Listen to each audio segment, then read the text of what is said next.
Hey guys, so I'm just going to show you really quick how you can insert your audio into your PowerPoint slide and actually record here in PowerPoint. So you'll see that here's the little slide that I have as the example. Remember, your sentences, of course, will be in your language. So if you're taking Spanish, those sentences should be in Spanish. You'll see right here, there's my little audio recording. So I already have the audio there, but I'm just going to show you how I did it.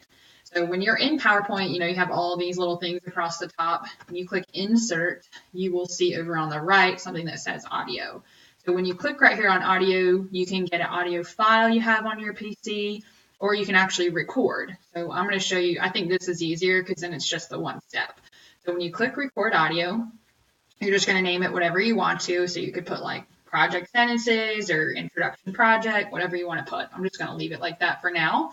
And then you'll just click this red button to say your sentences. So you just click here and then you start talking, you say those sentences, you say whatever you want to. It's recording me right now. And when you're done, you'll click OK.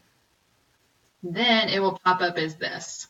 You can click play, make sure that it does play. Sometimes I know you guys have your headsets and maybe you have it on silent or something, so make sure it plays. And there it is. So it works just fine. And then you can drag this and put it wherever you want.